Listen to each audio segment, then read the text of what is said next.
आज श्रद्धांजलि देने की भी घड़ी है, तो एक नजर उस परिस्थिति पर भी है जो भारत और चीन के बीच इस खूनी झड़प के बाद उभरी है।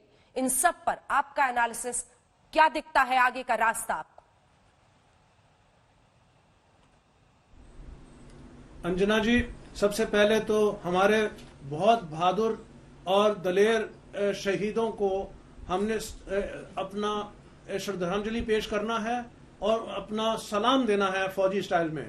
दूसरी बात, आपने सवाल पूछा कि अभी आगे क्या होगा। मैं आपको आखिरी चीज जो हुई है वो हुई है दोनों देश के foreign ministers, external affair ministers की बातचीत हुई है।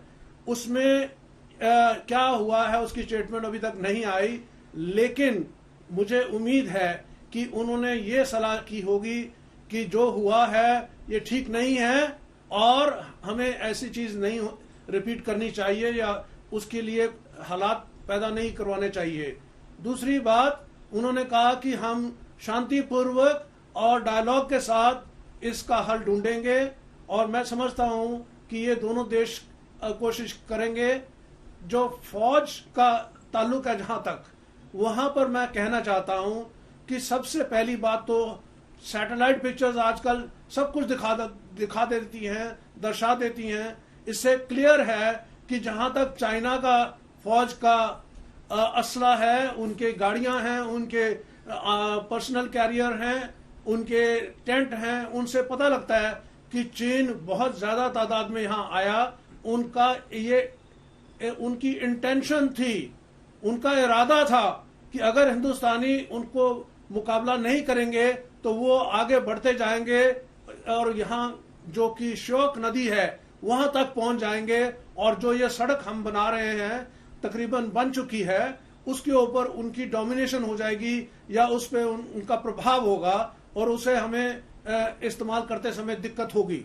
तो हिंदुस्तान की फौज सतर्क थी, हमने फौरन एक्शन लिया और हमने उनको रोका और उसके बाद जो एग्रीमेंट हुए उसके तहत वो दोनों तरफों ने कहा हम पीछे हट जाएंगे और हमने डिमांड ये की कि आपने स्टेटस को बदली किया है। स्टेटस को जो पहले अप्रैल के आखिरी हफ्ते में था वहां पे वापस आपकी फौज को जाना पड़ेगा। तो कहने का मतलब यह है कि अभी चीन आरोप लगा रहा है हिंदुस्तान पे कि हमने उनके ऊपर कोई वायलेशन ऑफ एलएसी या एलएसी का उल्लंघन किया। एक गलत बात है। चीन एलएसी को अपने सोच के मुताबिक आगे नहीं बढ़ाती जा सकती है। आप देख रहे हैं 56 में लाइन कहां थी, 1960 में लाइन कहां थी और ये और पश्चिम की तरफ आती गई है और 62 वॉर के बाद जहां है।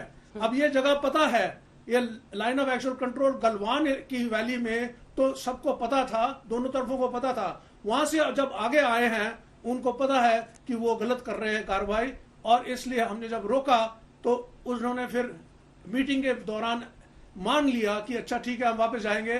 तो हमने कहा ठीक है, हमारी भी जो फौज अभी आई है उसको हम वापस भेजेंगे।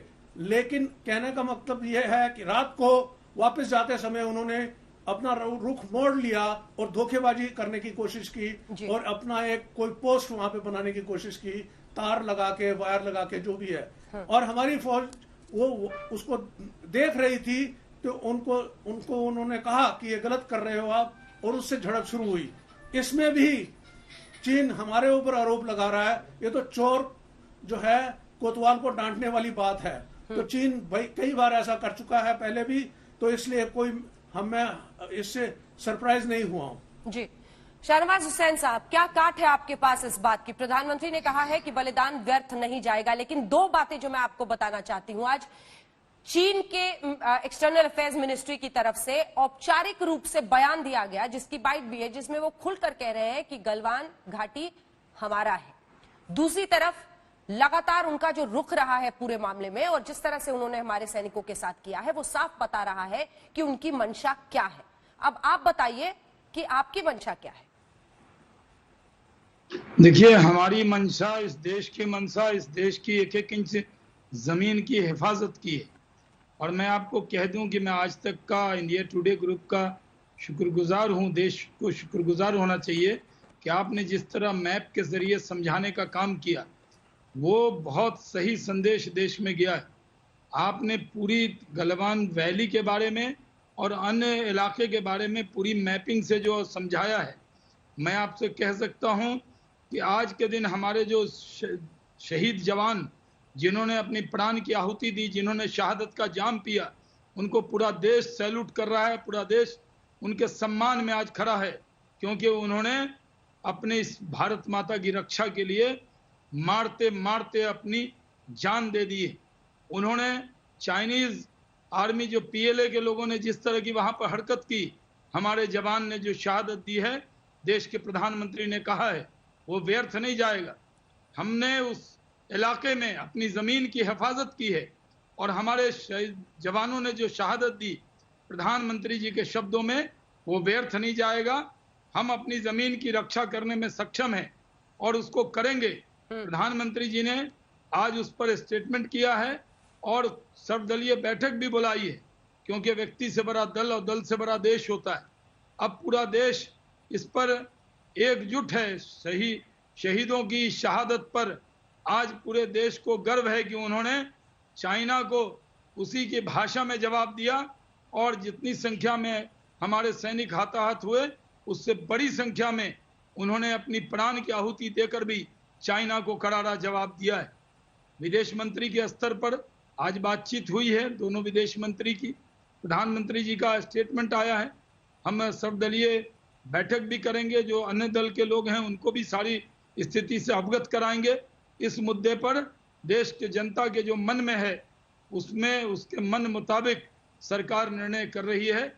सेना को पूरी छूट है और सेना को पूरी आजादी है और सेना, हमारे जो सैनिक शहीद हुए हैं, उनकी शहादत को भी पूरे देश की तरफ से सलाम है, सैल्यूट है।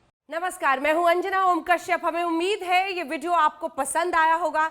लेटेस्ट खबरों के लिए यूं ही देखते रहिए आज तक और इस वीडियो के पसंद आने पर लाइक, शेयर एंड सब्सक्राइब करना ना भूलें।